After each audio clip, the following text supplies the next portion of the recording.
नमस्कार मेरे भाई, कैसे हो सभी? बढ़िया हो? लास्ट वीडियो में हम 70 नंबर क्वेश्चन तक कवर कर चुके थे सीआई चैप्टर में। आज का जो वीडियो हमारा लास्ट वीडियो रहने वाला है, सीआई चैप्टर आज हम खत्म कर देंगे, ठीक है ना। और आज के वीडियो में 10 क्वेश्चन और बचे हमारे, तो 71 से हम स्टार्ट करेंगे, ठीक है। और इसके बाद आपको कौन सा चैप्टर करवाना है आप नीचे कमेंट करके जरूर बताएं, ठीक है। मेरा विचार है कि हम टाइम एंड वर्क जो है, समय और कार्य वाला चैप्टर इसके बाद स्टार्ट कर दें। आपका क्या कहना है? अगर ये चैप्टर आपको करवाना है तो आप नीचे यस लिखें, और अगर आपका कोई दूसरा चैप्टर का डिमांड है तो फिर वो बता दें, अपन उसको कर लेंगे पहले, ठीक है। बाकी टाइम एंड वर्क करने का अपन सोच रहे हैं, ठीक। तो चलो बढ़ेंगे आज के अपने अगले क्वेश्चन नंबर 71 की तरफ, ठीक है। देखो क्वेश्चन नंबर 71 सभी देखेंगे। क्या बोल रहा है कि एक संपत्ति मर्चेंट ने एक मकान तथा एक गाड़ी क्रमशः 1,25,000 तथा 1,80,000 रुपए में खरीदा, ठीक है ना। उसने गाड़ी खरीदी है और एक मकान खरीदा है। मकान खरीदा 1,25,000 में और गाड़ी खरीदी 1,80,000 में। बोला यदि मकान के मूल्य में 20% की वार्षिक वृद्धि, अधिमूल्यन मतलब वृद्धि, और गाड़ी के मूल्य में देखो क्या हो रही है, 10% की कमी हो रही है। कमी हो रही है, अवमूल्यन मतलब कमी। तो पूछ रहा है 2 वर्ष के बाद कुल मिलाकर कितने रुपए का लाभ या हानि होगी। मकान के मूल्य में 20% का अधिमूल्यन, ठीक है। देखो मकान का मूल्य है कितना, मकान का जो मूल्य है ना, हाउस का जो मूल्य है, मकान का जो मूल्य है, मकान का मूल्य है कितना अभी वर्तमान में? 1,25,000। मकान का मूल्य कितना है? 1,25,000। और आपसे बोला क्या है कि मकान के मूल्य में 20% की वृद्धि 2 साल तक होगी। तो 20% मतलब 120/100, तो 6/5 और 6/5, ठीक है ना। तो 6/5 इंटू 6/5 कर देंगे अपन, ठीक है। इधर 1,25,000। क्लियर सभी को? देखो ये 25 है नीचे, तो 25 पंजे 125, तो ये 5,000 हो जाएगा। और गुणा क्या कर लेंगे? 36, तो 36 और 36 पंजे 180 और 3 0, ठीक है। तो टोटल 4 0। तो जो मकान 1,25,000 का था उसमें 20% की 2 साल तक वृद्धि होगी, तो वो मकान हो जाएगा 1,80,000 का। तो ये मकान हो गया। अब दूसरा क्या था, उसने कार लेना पड़ेगा। अब अवमूल्यन 10% का अवमूल्यन मतलब 90%, तो 9/10, और ये भी 9/10। तो ये तो कैंसिल हो जाएगा, 2 0 से 2 0 कैंसिल, ठीक है। अब अगर आप करोगे कितना, 180 इंटू करोगे कितना, ये 9 81 हो जाएगा, 1800। तो यहाँ से आपका आ जाएगा, गुणा करेंगे 0 डबल 0 हो जाएगा, 18 को 18 का 8 हासिल 1, 18 1 144 और 1 45। तो जो आपकी कार थी 1,80,000 की, ठीक है ना, उसमें कमी हो रही है, तो उसका मूल्य कितना हो जाएगा घट के? 1,45,800। तो 1,80,000 का मकान का मूल्य हो गया, और 1,45,800 मूल्य किसका हो गया? ये हो गया हमारा कार का,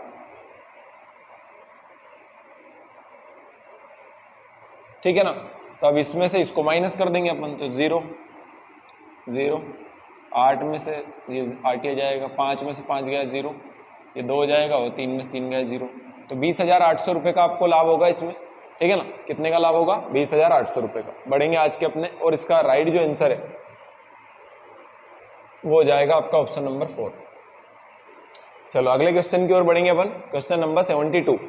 72 में क्या बोला है कि किसी राशि को चक्रवृद्धि ब्याज की दर से निवेश किया जाता है यदि पहले 2 क्रमागत वर्षों में ब्याज कितना कितना आ रहा है? 800 रुपये और 848 रुपये। तो राशि क्या है, ठीक है ना। अब देखो मैंने आपसे बोला कि सीआई में जब भी अपने को राशि निकालना रहे तो अपन क्या करेंगे, अपन पहले दर निकालेंगे, ठीक है ना। तो ये 2 क्रमागत वर्षों का ब्याज है। किसका ब्याज है?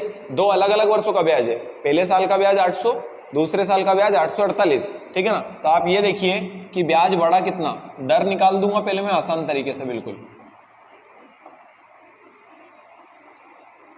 ब्याज बढ़ा कितना? 80, कितना बढ़ा? सॉरी 48। ब्याज कितना बढ़ा? 48। और ये बढ़ा किससे? 800 से। तो ये आपकी दर आ जाएगी 8 6 48, 6%। दर कितनी आ गई? 6%।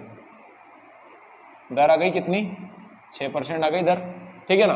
अब आपसे क्या बोला उसने, यदि पहले 2 क्रमागत वर्षों का ब्याज, पहले वर्ष का ब्याज कितना? 800।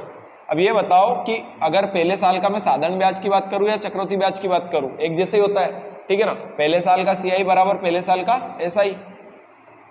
दर अगर 6% है, समय 1 वर्ष है, तो ब्याज भी तो फिर 6% ही रहेगा, साधारण और चक्रवृद्धि हो, ठीक है ना। तो आपको साधारण ब्याज दे के रखा था कितना, 800।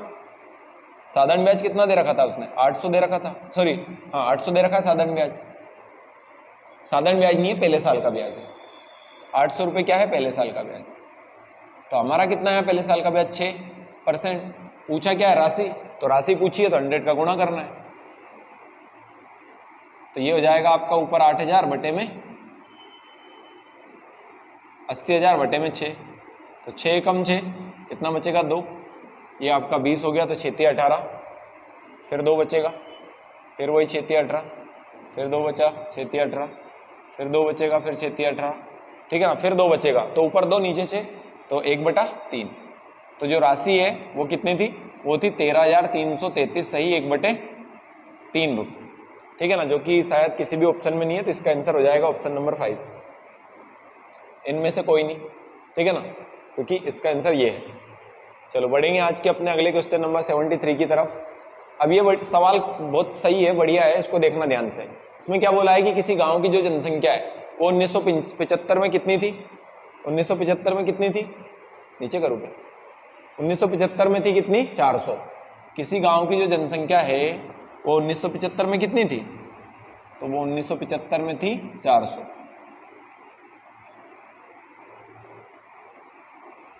फिर क्या बोला उसने, 1985 में बढ़कर कितनी हो गई, तो ये 1985 में हो गई बढ़कर कितनी, 900। कितनी हो गई, ये 900 हो गई। तो पूछ रहा है उसकी जनसंख्या 1980 में कितनी थी, जबकि इसमें प्रतिवर्ष एक निश्चित दर से वृद्धि होती है। 1980 की जनसंख्या पूछ रहा है। 1975 की जनसंख्या दे रखी है, x मान लेते हैं, क्या मान लेते हैं, x की वैल्यू तो पता नहीं आपको। 1975 की जनसंख्या भी दे रखी है और 1985 की भी दे रखी है, 1980 की पूछी है। देखो कोई दिक्कत नहीं, इसको हम कर लेंगे। ऐसा समझो आप कि 1975 में आपने किसी को 400 रुपये दिए उधार, कितने रुपए दिए उधार, 400 रुपये दिए। अब 1980 में वो रुपए कितने हो गए, 100 हो गए, तो 5 साल के लिए रुपए उधार दिया आपने, कितने रुपए दिए थे उधार, 400 रुपये, और वो बढ़कर हो कितने गए, 100 रुपये। तो आपका मिश्रधन कौन है, x। मिश्रधन कौन है यहाँ पे, x है।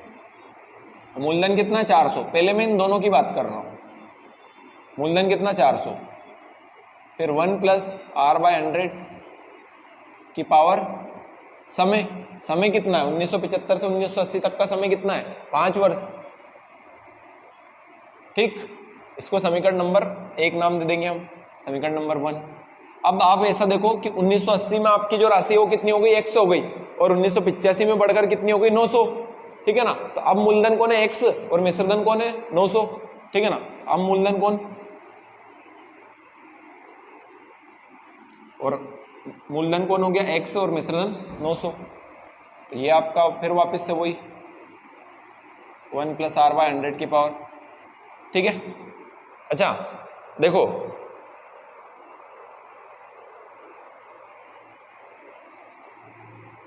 यहां पे भी समय कितना हो जाएगा आपका, तो यहां पे भी समय हो जाएगा हमारा 5 साल। इसको हम समीकरण नंबर 2 नाम दे देंगे, ठीक। अब ऐसा देखना आप लोग कि जो समीकरण नंबर 1 है उसको ले रहे हैं अपन समीकरण 1 से,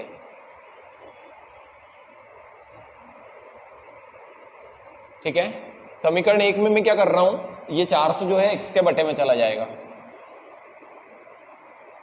तो आपका क्या बचा, x + r/100 की पावर 5, यही बचा, ठीक है ना। तो ये जो मान है ये मैं समीकरण 2 में पुट कर दूंगा, यहां रख दूंगा, ठीक है ना, कहां रख दूंगा, यहां पे, ठीक। तो देखो ये जो इसका मान है ना 1 + r/100 की पावर 5, इसकी जगह पे मैं क्या रख दूंगा, ये वाला मान, ठीक है ना। तो क्या लिखेंगे समीकरण 2 में मान रखने पर,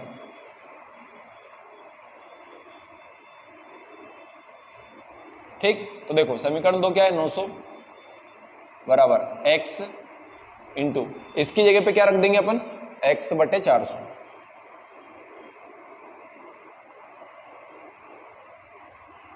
x बटे 400, 400 इधर गुणा में चल जाएगा, तो ये 400 इंटू 900 करेंगे तो क्या हो जाएगा, 36,000, इधर से हो जाएगा x², तो x² हटाएंगे तो इधर क्या हो जाएगा, रूट ठीक है। 36 का बाहर क्या जाएगा 6 और 10,000 का बाहर क्या जाएगा 100। एक्स की वैल्यू क्या गई आपकी 600 और एक्स ही क्या माना था हमने 1980 की जनसंख्या, जो कि ऑप्शन नंबर कौन सा हो जाएगा हमारा, ये हो जाएगा ऑप्शन नंबर 3। क्लियर है सभी को, समझ में आया? चलो बढ़ेंगे आज के अपने अगले क्वेश्चन की तरफ। इसमें क्या बोल रहा है कि किसी ऋण को 2 बराबर वार्षिक किस्तों में चुकता किया जाना है यदि ब्याज की दर जो है 6 से 1/4% है और प्रत्येक किस्त 1445 रुपए की है, तो ऋण वहां ऋण रुपए में कितना था ये आपको बताना है। ठीक है, चलो आपको तो बता रखा है मैंने पहले, ठीक है ना। दर कितनी है 6 से 1/4 और 6 से 1/4 की फ्रैक्शन वैल्यू 1/16, ठीक है ना। अब नीचे वाला आपका मूलधन 16, ऊपर वाला ब्याज, तो आपकी जो किस्तें वो कितने की बनेगी 17 की। किस्तें कितनी है, किस्तें है 2, तो 2 किस्तें है, कोई दिक्कत नहीं है, तो एक बार और स्क्वायर कर देंगे हम इसका। किस्त वाले में स्क्वायर करना होता है, 16 का स्क्वायर 256, 17 का 289। अब किस्त बराबर करना है आपको, क्या करना है किस्त बराबर, तो इन दोनों को बराबर करने के लिए क्या करना पड़ेगा, इसमें भी 17 से गुणा, और इधर होगा गुणा 17 से, तो इधर भी होगा। ठीक, अब किस्त हो गई बराबर, कितनी कितनी, ये हो गई आपकी किस्तें 290 290। अब इसका अगर गुणा करें तो 17 छंकी 102 हासिल 10, 17 और 10 27 और 256 ये, तो जो मूलधन है वो कितना निकल के आ रहा है 558, और जो प्रत्येक किस्त है वो कितनी हो गई 289। ठीक है ना। आपको किस्त दे रखी है उसने, कितनी है 4500 1445, तो किस्त के बटे में किस्त रखो आप, प्रत्येक किस्त कितनी 289, और पूछा क्या है उसने, ऋण पूछा है, ऋण, तो ऋण कितना है 558, 558 से हम गुणा कर देंगे। 17 से काट देते हैं इसको, 17 से काट देते हैं, 17 बार 17 8 136, 8 बचेगा, 17 5 85, फिर वापिस 17 5 86, 558 गुणा क्या कर लेंगे 5, 5 8 40 की 0 हासिल 4, 25 4 29 का 9 हासिल 2, 25 और 2 27, ठीक है ना। 4 25 और 4 29 हासिल 2, 25 और 2 27, कहीं पे कुछ गड़बड़ हो गई वापस से। 17 संख्या 102 हासिल 10, 27 8 12, ये यहाँ पे हो गई जोड़ने में, है ना। 6 2 8 7 5 12 का 2 हासिल 1, तो ये 528 होगा, है ना। कितना हो जाएगा 528, यहाँ से भी हटाना पड़ेगा इसको,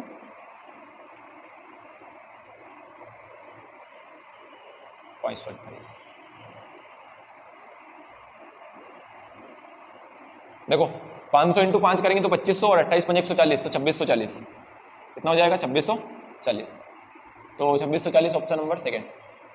बढ़ेंगे अपन आज के अपने अगले क्वेश्चन नंबर 75 की तरफ।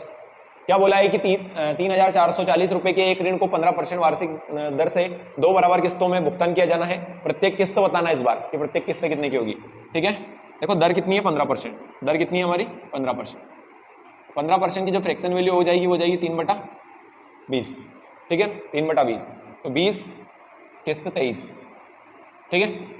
कितनी किस्तों में जमा करना है 2 बराबर किस्त, तो स्क्वायर करो 400 529, किस्त बराबर करने के लिए 30 का गुणा इधर भी और इधर करा तो फिर इधर भी करना पड़ेगा। ठीक, तो ये 23 दूनी 46 460 हो जाएगा, 460 और 400 हो जाएगा अपना 860, तो मूलधन तो कितना हो गया 860 और जो प्रत्येक किस्त है 529। अब आपको इस बार राशि दे रखी थी कितनी है 3,440 और अपनी राशि कितनी है 8,860, है ना, कितनी है 860। प्रत्येक किस्त पूछी, प्रत्येक किस्त कितने की 529 की। 0 से 0 कैंसिल, देखो ये 4 बार में कट जाएगा इससे, है ना। 8 चुक 32 2 बचेगा, फिर 6 चुक 24, तो ये आपको आना चाहिए, ठीक है ना। 529 गुणा 4, 36 का 6 हासिल, एक ही ऑप्शन है देखो, अच्छा 2 है, 3 हासिल 3 8 4 2 8 3 11 का 1 हासिल 1 4 5 20 और 1 21, तो 2116 रुपये हमारा इस क्वेश्चन का आंसर हो जाएगा, जो कि हमारा ऑप्शन नंबर 4 में देखिए रखा है, ठीक है ना। ऑप्शन नंबर कौन सा हो जाएगा 4, तो ये हो गया हमारा 75। चलो बढ़ेंगे अपन आज के अपने अगले क्वेश्चन की तरफ। क्वेश्चन नंबर है हमारा कौन सा, तो ये हो जाएगा हमारा 76, ठीक है ना। क्वेश्चन कौन सा हो जाएगा 76, ठीक। देखो इसमें क्या बोला है, ए तथा बी ने मिलकर 14,500 रुपए एक व्यापार आरंभ किया है। यदि 5 वर्षों के बाद ए को जो प्राप्त कुल आय है वो 7 वर्षों के बाद बी को प्राप्त कुल आय के बराबर है, ठीक है ना। अब कितने रुपए किसको दिए अपने को नहीं पता, अभी बोला है कुल पूंजी कितनी है, कुल पूंजी में से ए का हिस्सा क्या होगा ये बताना, जबकि जो आय की जो दर है वो 12.5% है, आई की दर कितनी, 12.5%। देखो 12.5% का मतलब क्या, 1/8। 12.5% का मतलब क्या है, 1/8 है।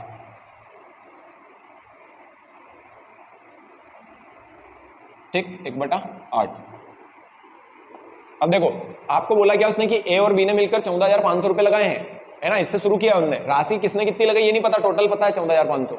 लेकिन ये बोल रहा है कि ए को जो 5 साल के बाद राशि मिल रही ना, वो बी को जो 7 साल के बाद राशि मिल रही है उसके बराबर है। ठीक है, तो अपन क्या करते हैं, ए की राशि ए मान लेते हैं, बी की राशि बी मान लेते हैं कि ए ने ए राशि लगाई और बी ने बी राशि लगाई होगी। ठीक, तो मिश्रधन तो दोनों का ही बराबर है, तो ए की राशि, मिश्रधन वाला फॉर्मूला लगाएंगे हम, क्या होता है, ए की राशि ए मान ली है मैंने, अब 1 + 1/8, और ए को कितने समय बाद मिल रही राशि, 5 साल बाद, तो ये ए का मिश्रधन आ गया ना। और बी की राशि बी मान लो, इसके लिए भी दर वही है, लेकिन इसकी राशि कितने साल तक लगी रही, 7 साल तक, तो ये बी का मिश्रधन। और उसने बोला कि 7 साल और 5 साल के बाद जो राशि मिलती है वो बराबर मिलती है। ठीक है, ए और बी मैंने राशि मान ली है, तो ए बटा बी मतलब मूलधन का रेशियो बना लूंगा मैं यहाँ से। अब ये बताओ कि ए के बटे में बी आ गया तो फिर ये इसके बटे में आएगा ना, और देखो बटे में आएगा मतलब भाग में, तो 1 + 1/8 बटे में 1 + 1/8, आधार समान है, भाग में घाते घट जाएगी, और इसको अगर सोल्व करेंगे तो 9/8 हो जाएगा। ठीक है, और 7 घात में से अगर 5 घात घटाओगे तो कितना बचेगा, 2। तो ए बटा बी कितना हो जाएगा, 81/64। और ए और बी क्या माने थे मैंने, मूलधन। ठीक है, मूलधन का योग दे रखा था 14,500, योग कितना था 14,500, योग के बटे में योग रख दो, 5 और 6, 8 6 14। किसका पूछा था, ए का हिस्सा पूछा है, ए का हिस्सा कितना था, 81, तो 8100 रुपए क्या हो जाएगा ए का हिस्सा, जो कि हमारा आज का इस क्वेश्चन का राइट आंसर है, ऑप्शन नंबर फर्स्ट। ठीक, चलो अब एक चीज मैं बताऊं आपको, इसमें पेन चलाने की जरूरत नहीं थी। कैसे, देखो आपको पता है 12.5% दर, 12.5% मतलब 1/8, और जब यहां रखोगे आप तो ये 9/8 हो जाएगा। कितना हो जाएगा, 9/8 हो जाएगा, इतना कर लोगे। ठीक है, कि 12.5% मतलब 1/8, और जब इसमें फॉर्मूले में रखेंगे तो हो जाएगा 9/8, क्योंकि 1 + 1/8 होगा। ठीक है, अब आपको दूसरा काम ये दिमाग में कर लेना है। दूसरा काम क्या करना है कि समय का अंतर लेना है, क्योंकि आपने समय का अंतर ही तो लिया, तो समय का अंतर कितना था, 2 वर्ष। तो जो भी आपका आया था 9/8, इसका वर्ग कर देंगे हम, तो कितना आ गया 81/64, तो यह आ जाएगा आपका मूलधन का अनुपात। ठीक है, तो मूलधन के अनुपात के बटे मूलधन का अनुपात रख देंगे, और जिसका पूछा उसका गुणा करना है। लेकिन अब इसमें पता भी तो करना पड़ेगा कि किसका मूलधन क्या है, 81 किसका है, 64 किसका है। तो ये ध्यान रखना आप, जिसका समय कम है उसका मूलधन ज्यादा आएगा, और जिसका समय ज्यादा है उसका मूलधन कम आएगा, और ये हर बार लगेगा, ध्यान रखना। ठीक है, तो इस तरीके से आप डायरेक्ट 9 का मल्टीपल ढूंढ लेते हैं, और 9 का मल्टीपल तो अलग ही, पर वैसे ही तो आ रहा है, आप यहां तक डायरेक्ट इतना नहीं करना पड़ता, यहां पहुंच जाते डायरेक्ट। और 9 से कटने वाला अगर एक ही होता तो अपन इसी को टिक कर देते। और वैसे भी देखा जाए तो 81 का मल्टीपल आया है, तो 9 से 2 बार कटना चाहिए, तो ये 9 से एक ही बार कटेगा, वो 9 से 2 बार कट जाएगा। समझ में आ रही बात है। चलो बढ़ेंगे आज के अपने अगले क्वेश्चन की तरफ। क्या बोला कि विजय ने एक टीवी खरीदा और उसने तत्काल 3270 रुपए का भुगतान भी कर दिया। ठीक है ना, पहले ही दिन एडमिशन ले लिया उसने। फिर बोला कि शेष राशि जो है ना वो तीन बराबर वार्षिक किस्तों में भुगतान करना है। यदि प्रत्येक किस्त जो है 1296 की है और टीवी का मूल्य कितना होगा, जबकि प्रत्येक दर जो है प्रतिवर्ष 20% है। इससे आसान कुछ नहीं हो सकता। दर कितनी है, 20%। दर कितनी है, 20%। 20% का मतलब 1/5। ठीक, 5 से क्या हो जाएगा 6। कितनी किस्तों में करना है, 3 किस्तों में। स्क्वायर करेंगे 25, स्क्वायर करेंगे 36। तीसरे साल के लिए दर का क्यूब करना है 216। किस्त बराबर करेंगे, तीनों का एलसीएम 216 है, तो इसमें 36 का गुणा करना पड़ेगा, इसमें 6 का गुणा करना पड़ेगा, इसमें 1 का गुणा करना पड़ेगा। ठीक है ना, कर लेंगे। 36 का गुणा इधर भी होगा, 6 का गुणा इधर भी होगा, और इधर कोई मतलब नहीं 1 का गुणा करने से। तो किस्तें तो हो गई ना 216 तीनों ही। ये 36 पंजे 180 है, ये 25 सेकंड 150 है, और ये 25 से कम 25, 125 से कम 125, 5 10 5 15 का 5 हासिल है 455। जो राशि है वो कितनी आ जाएगी रेशियो में, 455। और किस्त तो आप निकाल ही चुके हो। देखो आपको देके क्या रखा उसने दे रखी थी आपको राशि 3270, तो आप भी राशि के बटे में राशि रख दो। और पूछी क्या थी, उसने पूछी थी आपसे किस्त। ठीक है ना, तो किस्त कितनी है 216। 5 से अगर काटें इसको अपन, 5 9 की 45, 5 एकम 5, 5 6 के 30, 2 बचेगा 5 25, और 5 के 20।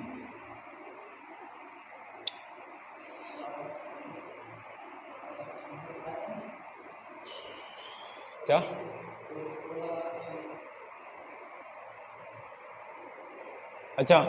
अच्छा किस्त दे रखी है। ठीक है, सवाल पढ़ा नहीं अपन ने पूरा, कि विजय ने एक टीवी खरीदा, उसने तत्काल 1270 रुपए का भुगतान किया, और शेष 3 बराबर की शेष राशि 3 बराबर किस्तों में भुगतान करना है।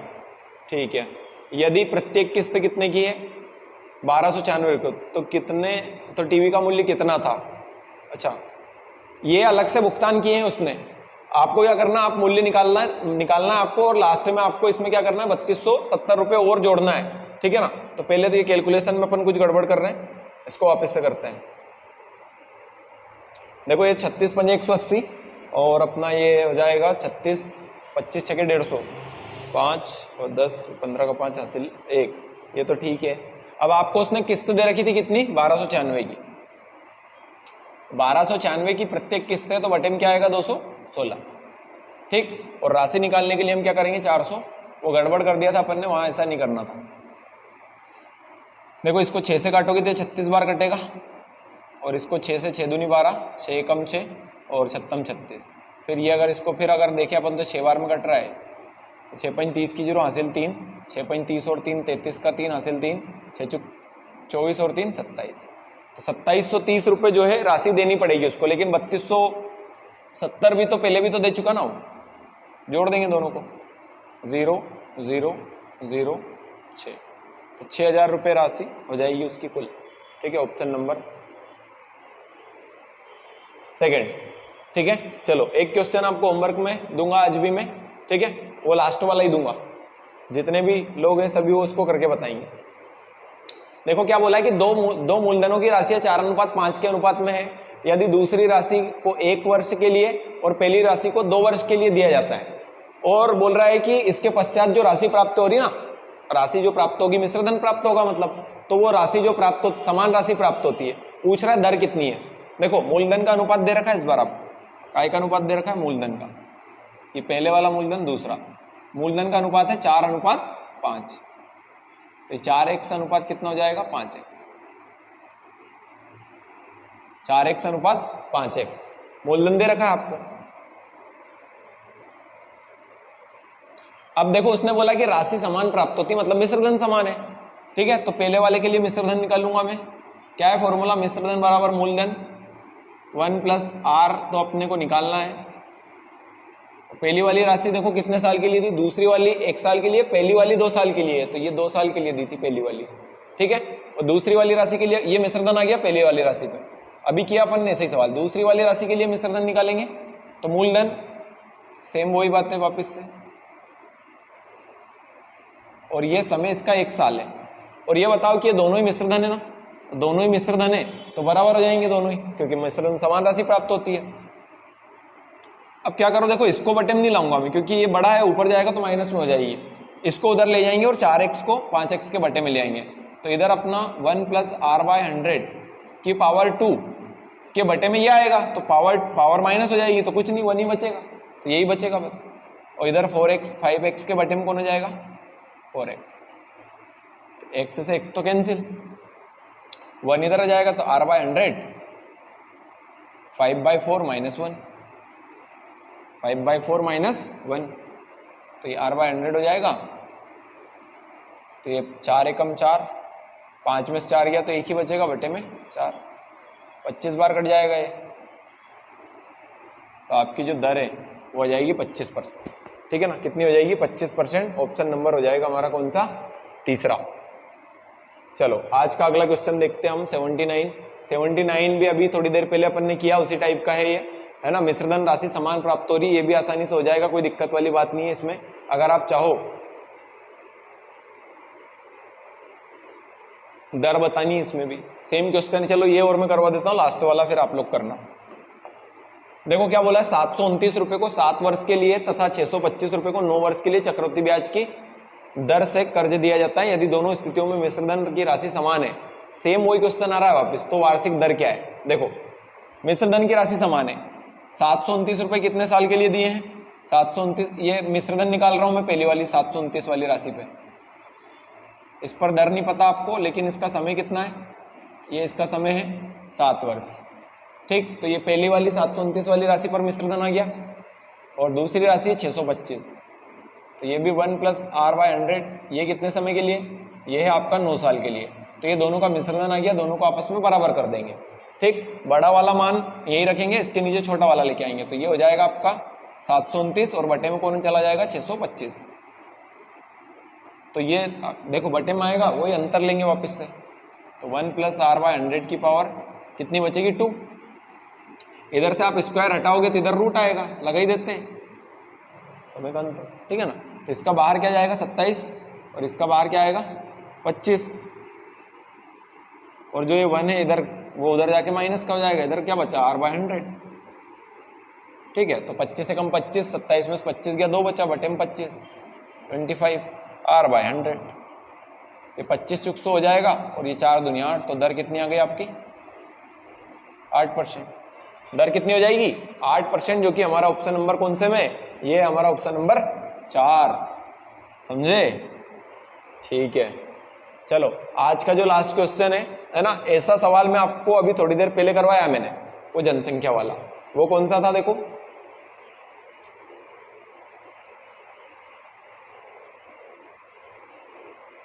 ये वाला सेम क्वेश्चन था, बस यहां संख्याएं दे रखी थी और यहाँ पे बस XY दिया है, ठीक है ना। तो इसमें आप इसको कर लेना घर पे, है ना, बढ़िया से XY Z के बीच में रिलेशन बताना है। अगर आपसे ये नहीं होता है ना, किसी को मान लो समझ में नहीं आता है, तो वो क्या कर दें, नीचे कमेंट कर देंगे, नीचे कमेंट करके आप बता सकते हैं कि सर जो लास्ट चैप्टर था उसका क्वेश्चन नंबर 80 हमें नहीं आया है, तो आप बता दो एक बार, तो मैं बता दूंगा आपको, ठीक है ना। तो ये जो CI चैप्टर था फाइनली समाप्त हो गया है, ठीक है। और अगर वीडियो आपको पसंद आया तो वीडियो को लाइक शेयर कमेंट जरूर करें, है ना। हम यहाँ पे जो मेहनत कर रहे हैं आपके लिए कर रहे हैं, अगर आपको वीडियो अच्छा लगता है तो आप एक लाइक शेयर जरूर कर दें यार, है ना। और अगर कोई क्वेश्चन आपसे पूछा जाए तो उसका नीचे कमेंट करके आंसर जरूर दें आप। Thank you.